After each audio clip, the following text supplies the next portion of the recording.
وفي ديك الساعة قربوا التلامذ لعند يسوع وسولوه شكون هو المخير في مملكة السماوات.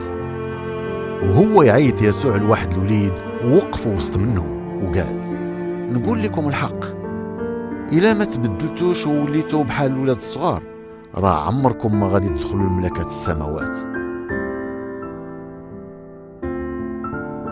واللي تواضع بحال هاد الوليد راه هو المخير في مملكة السماوات.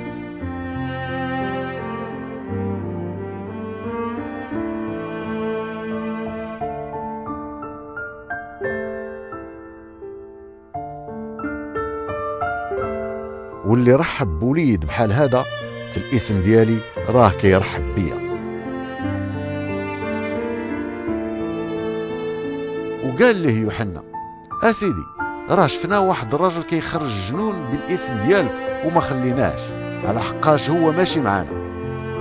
ورد عليهم يسوع وقال: ما تحبسوش، على حقاش ما كاين حتى شي واحد غيدير معجزة بالاسم ديالي وغيقدر من بعد يتكلم عليا بكلام قبيح، حيت اللي ما كيضادناش راه هو معانا. واللي كيعطيكم كاس الماء بالاسم ديالي حيت نتوما ديال المسيح، نقول لكم الحق راه الاجر ديالو ما غيضيعش.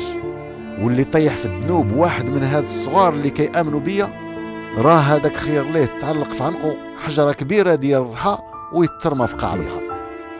واللي طيح في الذنوب واحد من هاد الصغار اللي كيامنوا بيا راه هذاك خير ليه تعلق في عنقه حجره كبيره ديال الرحى ويترمى في قاع البحر.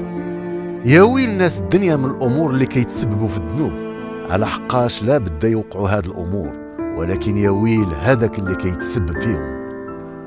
وإلى اليد ديالك ولا رجلك كيطيحوك في الذنوب قطعهم ورميهم عليك، حيت حسن ليك تدخل الحياة الدايمة بيد وحدة ولا برجل وحدة، ولا يكونوا عندك جوج اليدين ولا جوج الرجلين وترمى في العافية الدايمة.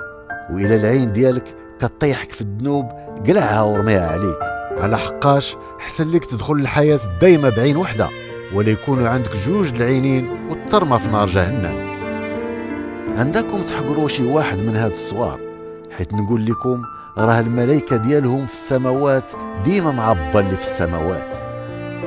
راه ولد الإنسان جا باش ينجي الناس اللي توضروا.